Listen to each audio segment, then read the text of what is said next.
Mesdames et messieurs, ce soir, c'est la soirée du lundi et Mister MV a fait un truc extrêmement grave. Mister MV a fait un truc extrêmement grave. Il a dit, vous savez, il y a plein de jeux multijoueurs sur itch.io et il a mis le filtre jeu multijoueur à 8 et il nous a envoyé cette page.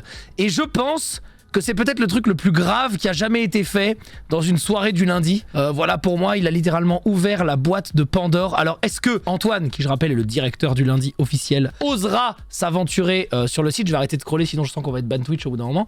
Mais en tout cas, à mon avis, c'est un énorme problème. La page à jeu de Mintos. Ah non, parce que Mintos, encore, la plupart du temps, 99% du temps, il se fournit sur Steam. Donc ça... Enfin, ça va. Bon, il y a des choses étranges sur Steam, vous en conviendrez, mais c'est quand même une plateforme à peu près mainstream, donc ça filtre à peu près. Je vais dire à peu près, parce que, bon, des fois, il y a des trucs sur Steam, on se demande comment ils sont arrivés. Voilà. Même Mintos n'ose pas. C'est ça. Même Mintos, lui, n'ose pas aller sur ça à peu près. Non, mais tu sais que c'est ouf, parce que quand nous, avec Unexpected, tout ce qu'il faut pour avoir une page Steam, etc., que ce soit pour Artisan TD ou pour Calax, mais récemment c'était celle d'Artisan TD, enfin la plus récente en tout cas, et que je vois ce qu'il faut pour qu'on ait une page, qu'elle soit acceptée, qu'elle soit publiée, machin, et qu'après je vois certains jeux Steam, je me demande comment c'est possible. Je me demande vraiment comment c'est possible. Chaque fois je me dis, mais qu'est-ce que c'est que cette merde? Bon, sinon, vous avez passé un bon week-end? Moi oui. Vous savez pourquoi? Parce qu'on a fait une LAN, ça c'est toujours bien, toujours un bon week-end. Et le lendemain, on a qualifié Mandatory avec la première place du groupe. Donc ça, j'ai vraiment envie de dire que c'était un très bon week-end. Un très bon week-end. Train de Lime niveau 11, excellent week-end également. Faker a gagné, c'est vrai que Faker a gagné. Hein. Faker a encore gagné. Vous vous rendez compte? En 2015, quand j'ai lancé ma chaîne Twitch, ça faisait déjà 5 ans que je streamais, mais j'ai lancé ma chaîne Twitch en 2015, j'avais une émote Faker tellement c'était considéré comme le GOAT et tellement Faker c'était un mot pour dire quelqu'un qui est fort aux jeux vidéo. C'était devenu un mot, déjà. J'avais une émote ZRT Faker.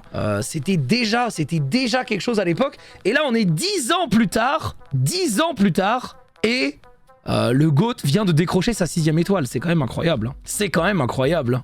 Ça fait mal au jeu que T1 gagne toujours tout. Bah, il gagne factuellement pas toujours tout, puisque Faker n'a que 6 étoiles depuis que les Worlds de League of Legends ont commencé, c'est-à-dire en 2012 ou 13, je crois. Donc, il a factuellement pas tout gagné, mais c'est vrai qu'ils ont beaucoup gagné. Après là, ça fait 3 ans d'affilée, c'est vrai. Ça fait 3 ans d'affilée. En fait, alors, moi je trouve au contraire que c'est un bon signal pour le jeu. Ce n'est pas que Faker qui fait gagner T1. Ouais, clairement, c'est aussi parce que ils prennent les bonnes personnes, ils arrivent à les garder.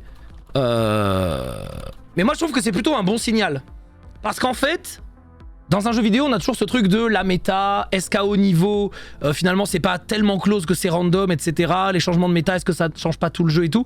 Mais en fait, dans un jeu, s'il y a une domination d'une équipe ou d'un joueur pendant pas mal de temps, ça veut aussi dire que globalement, la personne qui est forte, elle peut rester forte parce qu'aussi, elle a compris des choses dans le jeu où elle arrive à faire des choses que les autres n'arrivent pas à faire et que le corps du jeu reste un peu le même. Donc finalement, est-ce que compétitivement, c'est pas un bon signal? Moi je trouve que c'est plutôt un bon signal. C'est plutôt quelque chose où tu te dis, en fait, vu que c'est le meilleur, il gagne. Tu vois ce que je veux dire? Vu que c'est les meilleurs, il gagne. Je sais pas comment expliquer ce truc-là, mais même si ça peut être un peu triste de voir, entre guillemets, toujours les mêmes gagner, même si c'est que 3 ans, mais c'est vrai que ça fait 3 ans, bah en fait, c'est plutôt un bon signal? Non? Je sais pas. C'était la première finale en Fearless, ce qui n'est pas un petit changement. Ouais, c'est vrai. Comme le sport. Ouais, c'est ça. Parce qu'en fait, on dit toujours...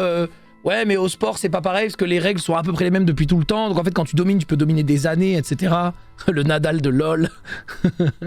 Mais donc je sais pas, je trouve ça cool. Je comprends pas pourquoi on compare l'e-sport avec le sport. Personne dit que c'est pareil, juste on compare les points de comparaison qui sont comparables, tu vois ce que je veux dire? Donc je sais pas. Je trouve ça... Tellement bien, Fearless, ça a rendu le tournoi tellement bien, encore plus en finale. Ouais, c'est bien parce qu'en fait, le Fearless c'est quelque chose que tu peux pas faire au tout début du jeu quand t'as pas assez de champions, mais maintenant c'est pas mal. À l'inverse de Valo. Ben moi je trouve que dans Valo, incroyable le Fearless, pour résumer très simplement, c'est en gros le fait que tu peux pas jouer les mêmes champions tout le temps. Il y a des règles qui limitent les champions et les compos, etc.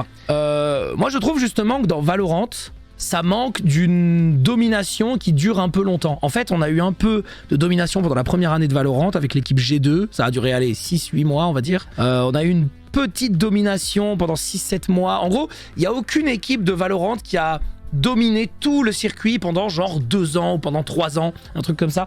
Et en fait, au début, on se disait, bah, c'est parce que la scène, elle est plutôt jeune, c'est normal que ça tourne, etc., etc., avec G2 Mixwell, ouais, notamment. Et c'est vrai qu'on se disait au départ, bah, le jeu est neuf, c'est normal, il y a des gens qui s'y mettent, des gens qui arrêtent, des gens qui machin. Mais maintenant que le jeu a quasiment 5 ans compétitivement, bah, je trouve au contraire qu'on devrait, on devrait arriver à une maturité du jeu où il y a assez de data pour que des gens qui se rassemblent au même endroit et qui sont plus forts que les autres puissent dominer le reste. Je trouverais ça pas mal. Quand une équipe domine, ça montre aussi que le jeu n'est pas random.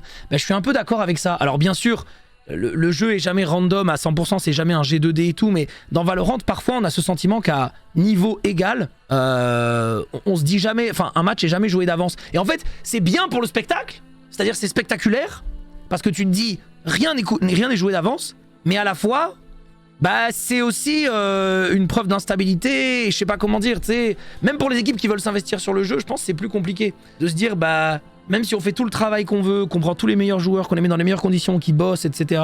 Et ben, je sais pas, tu vois, ça peut entacher un peu le storytelling sur le long terme. Ouais, je sais pas. Parce que le FPS, ça demande de cliquer bien dans tous les cas.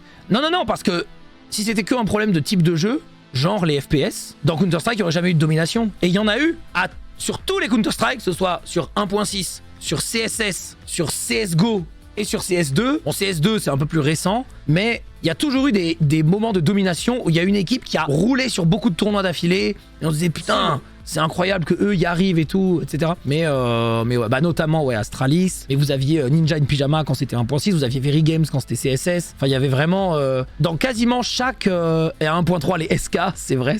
Oh, putain. Comment tu l'expliquerais alors? Ouais, je l'explique pas, en fait, c'est trop dur, hein. C'est trop dur de savoir. C'est trop dur de savoir. Est-ce que la méta change trop dans Valorant? Est-ce que le jeu est trop complexe en termes de possibilités? Et du coup, vu qu'il est trop complexe en termes de possibilités, je parle notamment avec les spells, les changements de map, les agents et tout, et du coup, ça crée ce truc où t'as pas assez de stratégies simples et efficaces, ou même compliquées et efficaces, qui fonctionnent et qui sont dures à trouver et tout. Je sais pas, c'est difficile à savoir, hein. T'as vu la refonte de Harbor? Ouais, j'ai vu la refonte de Harbor. Je me rends pas compte d'à quel point il sera repique par rapport à ça, parce que c'est pas une refonte, ça va. Ouais, si c'est une refonte, mais il y a beaucoup de gens qui ont vu la refonte et qui ont dit ah bah c'est un nerf, ou alors ah bah ça c'est pas une refonte, c'est les mêmes spells. Souvent quand on pense à une refonte d'un agent ou d'un champion sur les jeux, on se dit bah il va faire des trucs qui ont rien à voir, et là c'est vraiment beaucoup de choses qui sont similaires.